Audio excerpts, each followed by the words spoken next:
إنك أنت العليم الحكيم. اللهم إنا نسألك علما نافعا ورزقا طيبا وعملا متقبلا آمين يا رب العالمين. Melanjutkan dari kitab Riyadhus Shalihin dalam bab tahrimul zulm, diharamkannya kezaliman, wal amru bi raddil madzalim, dan perintah untuk mengembalikan hak-hak orang yang terzalimi. Hadis yang pertama, an Jabir radhiyallahu anhu anna Rasulullah sallallahu alaihi wasallam qala ittaqud dzulma fa inna dzulma dzulumatun yaumal qiyamah. Jauhilah oleh kalian kezaliman, karena kezaliman itu akan menjadi kegelapan, akan menjadi kegelapan di hari kiamat. Wattaqus syuhha fa inna syuhha ahlaka man kana qablakum. Dan jauhilah sikap atau sifat pelit, jauhilah sikap pelit atau kekikiran, karena pelit itu akan atau telah menghancurkan umat-umat sebelum kalian. Hamalahum an safaku dima'ahum wastahallu maharimahum. Karena pelit atau kikir telah menjadikan umat-umat terdahulu saling membunuh, saling merampas hak-hak orang lain. Rawahul Imam, akhrajahu Imam Muslim, diriwayatkan oleh Imam Muslim. Dan hadis ini kita dapat mengambil beberapa faedah. Yang pertama, Rasulullah SAW mengingatkan tentang kezaliman yang itu akan menjadi malapetaka, menjadi kehancuran di hari kiamat. Dan di antara bentuk kezaliman itu adalah kikir. Kikir ini adalah sebab permusuhan dan sebab kehancuran. Kemudian yang kedua, dari hadis itu diambil faedah bahwasanya kedermawanan itu adalah sababul mahabbah. Kedermawanan itu adalah sebab saling mencintai, wal falah, dan sebab kesuksesan atau kemenangan. Allah Ta'ala berfirman, "Wa may yuqa syuhha nafsihi fa ulaika humul muflihun." Barang siapa yang dijauhkan dari sifat kikir dirinya, maka mereka lah orang-orang yang beruntung, yang sukses.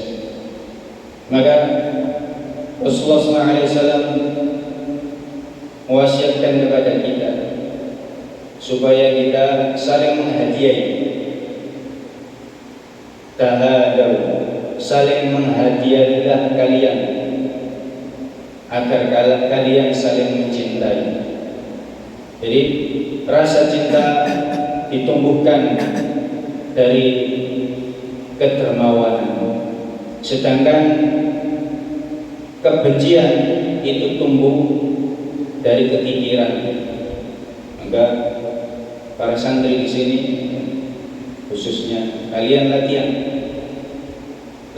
untuk menghilangkan atau mengatur ego, ya, ananiyah, saling berbagi, saling membantu. Nah, dan itu adalah pelajaran yang sangat penting. Kemudian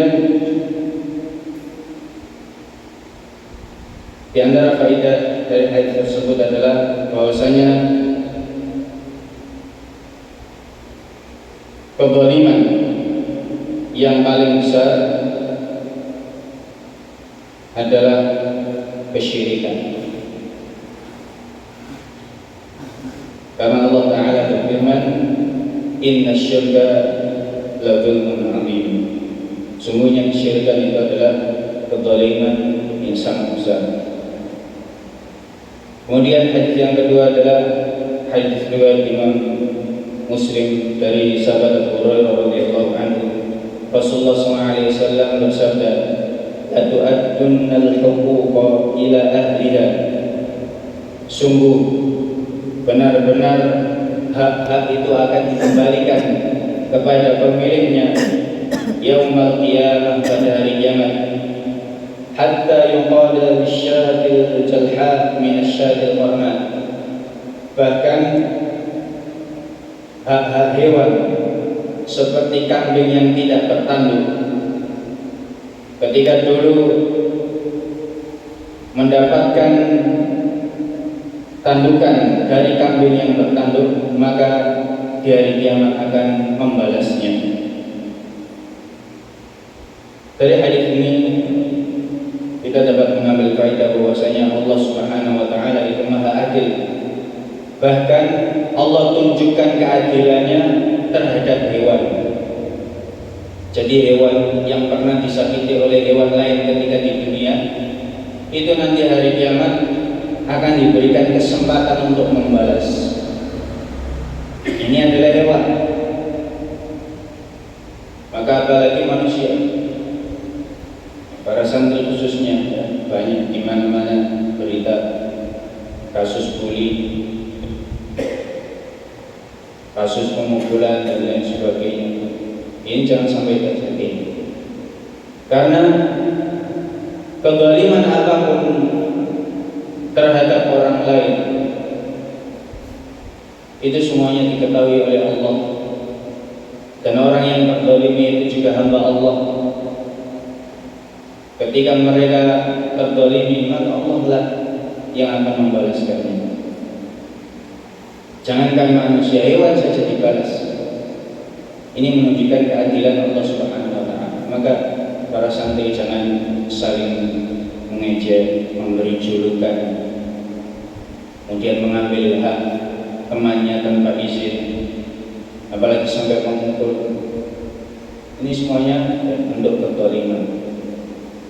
Bahkan sebelum di akhirat, bahkan sebelum hari kiamat, orang yang terzalimi itu apabila berdoa kepada Allah, maka doanya tidak ada penghalang. Ya, khususnya yang besar-besar, yang kuat, tidak boleh menzalimi temannya yang lemah, yang kecil. Ya, kalau dia minta kepada Allah untuk dibalaskan, bisa saja langsung dibalaskan di dunia. Karena Rasulullah SAW bersabda, "Laisa bainahu wa bainallahi hijab." Doanya orang yang terzalimi itu tidak ada penghalang antara dia dengan Allah. Maka berhati-hatilah dari menzalimi orang lain. Bahkan nanti di hari kiamat orang-orang kafir itu mengatakan, "Ya laitani kuntu turaban." Karena mereka melihat hewan-hewan itu setelah dibalaskan kezaliman mereka, mereka dijadikan tanah. Akan tetapi manusia tidak. Manusia dan jin setelah pengadilan hari kiamat masih ada surga, masih ada neraka. Kalau amal kebaikannya lebih berat, maka dia beruntung. Kalau ternyata dosa-dosanya berat, maka dia akan masuk neraka. Sehingga orang-orang kafir berharap seandainya mereka seperti hewan, setelah dibalaskan kezalimannya dijadikan tanah. Tapi manusia dan jin tidak selesai sampai di situ. Setelah itu ada surga dan neraka. Kemudian hadis yang ketiga dari Abdullah bin Umar radhiyallahu anhu, beliau mengatakan, "Kunna natahaddatsu an hajjatil wada." Kami dulu pernah berbincang-bincang tentang hajjatul wada, yaitu haji wada. Wan Nabi sallallahu alaihi wasallam baina adhurina, dan Rasulullah sallallahu alaihi wasallam berada di antara kita. Wala nadri ma hajjatul wada, dan kami tidak mengetahui apa itu haji wada. Sehingga Rasulullah SAW Hamidallah, memuji Allah. Kemudian beliau berkhutbah. Di antara isi khutbah beliau adalah beliau memperingatkan umatnya tentang Dajjal, dan beliau berbicara panjang lebar tentang Dajjal. Beliau mengatakan, ma ba'atsallahu min nabiyyin illa anzarahu ummatahu. Tidaklah Allah mengutus seorang nabi kecuali nabi tersebut mengingatkan umatnya tentang Al-Masih Ad-Dajjal. Wa innahu wa anzarahu Nuhun wan nabiyyuna min ba'dihi. Bahkan dari zaman Nabi Nuh sudah memperingatkan kepada kaumnya tentang Al-Masih Ad-Dajjal. Begitu juga nabi-nabi setelah beliau. Wa innahu idh yakhruju fikum famma khafiya 'alaikum. Apabila Al-Masih Ad-Dajjal muncul, maka tidaklah tersembunyi bagi kalian min sya'nihi, dari ciri-cirinya. Falaysa yakhfa 'alaikum, ciri-cirinya jelas, tidak samar bagi kalian. Inna rabbakum laisa bi'a'war, sungguhnya Tuhan kalian tidaklah buta sebelah. Di antara ciri Al-Masih Ad-Dajjal adalah buta sebelah.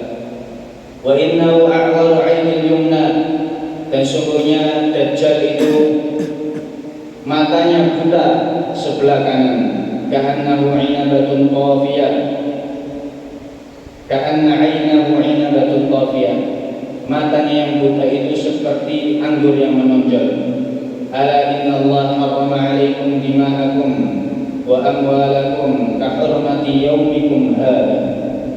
Ketahuilah bahwasanya Allah mengharamkan atas kalian harta kalian, darah kalian, harta kalian, sebagaimana haramnya hari kalian ini, yaitu bulan haram, bulan Dzulhijjah. Fi baladikum hada, di negeri kalian ini yaitu Mekah. Fi syahrikum hada, bulan ini yaitu bulan Dzulhijjah. Ala hal ballaghtu? Qalu na'am. Beliau mengatakan, bukankah aku telah menyampaikan? Maka para sahabat menjawab, iya. Qala Allahumma syhad. Beliau mengatakan, ya Allah, saksikanlah. Beliau mengatakan yang 3 kali, wailakum aw qala waihakum unduru la tarji'u ba'di kuffara. Celakalah kalian, perhatikanlah, janganlah, benar-benar janganlah kalian kembali setelahku. Janganlah benar-benar kalian, benar-benar janganlah kalian kembali kafir.